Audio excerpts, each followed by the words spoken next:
Hello and welcome back to inFamous Paper Trail. So last time, basically, we have discovered that there is someone out there who is copycatting, if that's a verb, who is committing murders in a copycat style of Fetch, of Eugene, and more recently of Hank, it looks like. Now, the Hank ones, it looks like a Senator Weingard or Wingard or whatever they're calling him nowadays. He's been targeted both times and he's actually managed to get away both times, so I assume there's going to be a third attempt on him. Now, what's weird is I would have thought there would be 3 targets in this one, but maybe there's just 3 attacks instead. It's always been a pattern of 3, which is why I'm a bit confused about what's happening with this one. Oh, the tram's coming. Whoop.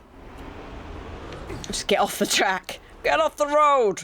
In a slightly Americanised version of Frodo. I am aware that Elijah Wood is American, but he didn't have an American accent when he played the role, because he knows how to do accents, unlike me. Right, so we apparently are going to go and confront the senator. Now, in the past, this has gone very well, and he's actually just been dead. The last 2 people we met, there was a guy from Congress, there was a judge, and there was a lawyer, or an attorney, or whatever the hell you call them in Magic America land. So, yeah, we're going to go and track this guy down, and hopefully he won't be dead, like the last ones, but he probably will be, because predictable. I don't know. Meanwhile, we're uncovering a weird conspiracy about Celia, the rabbit paper lady, who it looks like is the person that Augustine captured literally that first one she captured to convince the government that she wasn't a threat, that there was a young girl that she captured, and the evidence sort of, oh god, there's a DUP ban there. The evidence sort of goes with that and suggests that that's what's going on. Actually, no, you know what? I'll just let it slide. I can't be bothered today. I'm not in a fighting mood, and also there's civilians everywhere, and I would inevitably cause some sort of damage. So what is going on here? It looks like it's in that... No. The senator's car is not there. Unless I'm missing something. Should we drop? Let's drop and see what's happening. Oh, wow, it was literally just that. No, Senator, don't get in the car. It's clearly going to be... Oh, you stupid man. Oh, but you're still alive. My God. If I save you, are you going to not be such a dick about bio thingies? We're not all monsters. Spread the word. I could have killed him. Because he might change his ways now. But, interesting. I didn't really think about it. I'm just so used to saving people now that's that. Forgot one. I forgot one. Drain the smoke. I don't want smoke. So we upload now to website. We got to check website. Right, welcome back to browser. So we just done confront Senator Wingard man. So now, oh god, I always forget when it refreshes. It just sort of has a small moment. So we've got campaign poster 2, search for clues. Origami Dove 9, unfold the truth, and then, discover Wingard's plot. That sounds ominous. I am excited. Campaign poster 2, re-elect Wingard. WingardLies.com. You wanted to convince the world that assassins were trying to kill you. Well, you got your wish. I never killed anyone until now, but you went too far when you went after our families. We were fair game, but our brothers or sisters or children never did anything to deserve your wrath. But you deserved mine. So, okay, right. So he lied, said bioterrorists were trying to kill him. I assume that's what this means, that the two attacks on him were staged, and the third one is actually someone who's pissed off now because, you know, he's claiming that bioterrorists are going to do... that's what I assume. I don't know. By the way, I like that a load of you tried to get onto his website and were like, yeah, I'm happy to report this works regardless of whether you're logged in or not. That's fantastic, because I just delight in the concept that an old lady somewhere who doesn't understand the internet has found it and thinks that they're a legit senator or campaign person that they could vote for. I just think that's brilliant. So let's have a quick look at wingoodlies.com. Oh my days. Wingood Lies, just in case you weren't quite sure what was going on in the first place. In this great nation of ours, you have the right to be hateful. You have the right to be miserable. You have the right to be ignorant. But you do not have the right to legislate your ignorance and force conduits into a state of second-class citizenship. That is the shameful purpose of Senator Geoffrey Wingood's re-election efforts, and we have dedicated the site to stopping him with the most powerful weapon at our disposal, the truth. / the media, which isn't always true. Okay.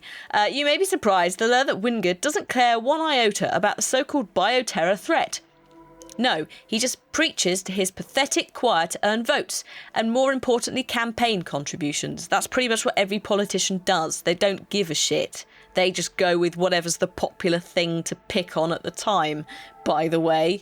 Wingood only bows down to the almighty dollar, and he'll gladly sell out his philosophies to the highest bidder. It just so happens that the highest bidder hates conduits, and his name is Jonas Petrovich.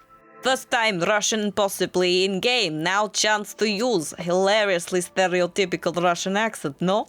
Oh dear. Caught on tape. Busted. Listen to the following audio, but be warned, Wingood's flagrant avarice is not for the squeamish. Oh, here we go. And what exactly can I do for you, Mr. Petrovich? Please, call me Jonas. I'd rather not. I'm familiar with your lobbying efforts. I'm not sure I want to be on a first-name basis with you. Fair enough.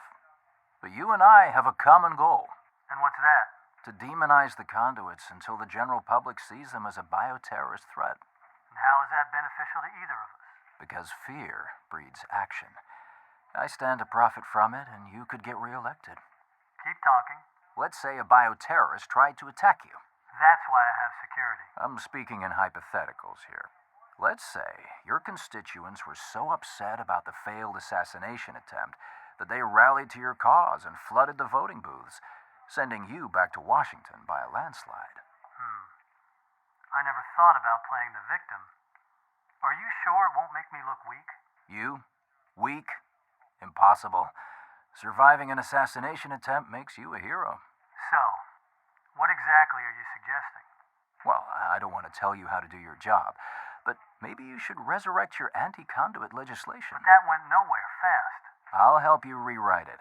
For starters, they're bioterrorists, not conduits.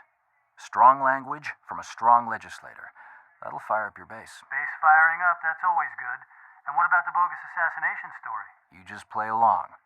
I know plenty of people in the media. Leave it to us. Sounds like a solid plan. It's great doing business with you, Jonas. Pleasure. Wow, what douchebags. I mean, obviously, things like Augustine's, because I don't know who started the bioterrorist's name, but obviously things like Augustine's, like, her propaganda, her doctrine that the DUP circulate is obviously not going to help things like this. So I'd imagine timeline-wise that conversation is probably happening before we show up and kick her butt. So I don't know how things will change now, but obviously this guy is very, very naughty, very corrupt. We have an email here that I'm going to have to... Oh, actually, no, someone's very kindly put it in the right way round. If this was a real email chain, it would be the latest reply at the top, right? So, subject. Sorry to hear about your buddy Petrovich. This is from Smitty, or Reinhold Smitty Smithson, the Chief of Staff. Hate to be the bearer of bad news, but Jonas Petrovich just turned up dead in the Crocodile Club. Oh, shit, of course. So, was that the drug dealer as well? So, he's got a pretty bad connection to a big drug dealer guy, but maybe people don't know about that because wasn't he the guy behind it, the secret guy, as opposed to the open drug dealer guy? I think he might have been. So there's too many names, I forget. Don't try and remind me in the comments because it will be too late by then. But yeah, so Jonas is dead. Conditions of his death are shady at best. Let me know if you need anything. He replies saying, what does this mean for our plan? Petrovich was engineering the fake assassination story brilliantly. I hate to compliment a lobbyist of his predilections, but that guy was a gutter genius. And then the guy says, well, not to sound too ghoulish, but his death plays perfectly into our hand. The supposed threat of bioterrorism just went from theoretical to existential. Voters will eat this up. Well, it didn't, because it wasn't. It was a fake. But whatever. Does he have a widow? If so, send her flowers. In the meantime, how do we proceed? Smitty says, I'll get right on it, Senator. I've already contacted our media point people and the street teams necessary to manufacture our narrative. They all feel some sort of allegiance to Petrovich, like this will be his swan song or corruption writ large. They said, sounds like you're on the case. Let's keep communication to a minimum and move forward as planned. So this whole website is just about basically showing that Wingard is a total corrupt douchebag. We searched for clues. Actually, was there a second page? Let's have a look. Oh, yeah, there was. There was a second page, but we've looked at that and there's no... I'm pretty sure that we're done with that. Now we found the lies page. So let's unfold the truth with the origami dove, as per usual. We've got a beautiful dove. Good job. And then this one is... And Kamori, who swore he'd never harmed anyone, which... I'm not sure, because they're supposed to be in like a timeline. I'm just going to pop back. Oh, I've not even seen this. What's this? Examine the origami fold pattern. I didn't even know this was here. Oh. Oh shit, son. What is this? When did this appear? How did I miss this semi-Nazi propaganda styly folding? I'm not printing that out. God, I might have to. How did I miss that? I've got the conduit stuff. I've got the conduit dossiers, like the one on Hank. And I've got the instant report for the assault, which concluded that it wasn't a conduit. But I didn't have the origami dove pattern, which I'm not going to actually probably be able to assemble. I don't know, actually. Maybe I will. Maybe I can assemble it. Oh, God, this is going to be bad. I'm going to print it off. I'm going to... You know what? Let's print it off and see what happens. I'll take a photo, and you can all judge me. Sorry, this is me switching the printer on. I'll take a photo of it, and you can all judge me on how shit it is. I don't know if that has any bearing on anything further in here, because we're so far down this list, I don't think it does. But what I was trying to find was Origami Dove 8. There we are. So Origami Dove 8 showed, yeah, the dragon taking... And I thought the dragon was symbolic of Augustine and the rabbit is symbolic of Celia, because she wears the rabbit mask, and, you know, that makes sense. So, it doesn't really make any sense. It says, your claws are hurting me. It's the only way I know how to hold you. Well, then I'd rather not be held at all. Where are you taking me? Which I thought was symbolic of Augustine capturing the her in concrete. Because, you know, your claws are hurting me, if that makes sense. But then we've suddenly skipped to Origami Dove 9 that has no bearing in the storyline that I thought might be emerging. Where it says, and Kamuri, who swore he'd never harm anyone. And then there's a bomb. However, this could be a narrative on the bombs, on the car bombs. Because there's what looks like an elephant driving a car driven by dogs. I don't even know anymore. It's like some sort of strange acid trip, but never mind. It's blown up. And Kamuri, who looks like a frog. Oh shit. Kamuri looks like the frog that, or the lizard thing that she drew talking about Hank. So maybe it's a reference to Hank, although surely not. Kamuri, who swore he'd never harm anyone, and then just I don't know. I might be reading into that too much. And then wineguardlies.com we've already been to. So I think we've sort of finished that, apart from this dove that I am going to fold, and then I will discuss what on earth is on it. It might be bugger alls on it, but it'd be quite nice to just check.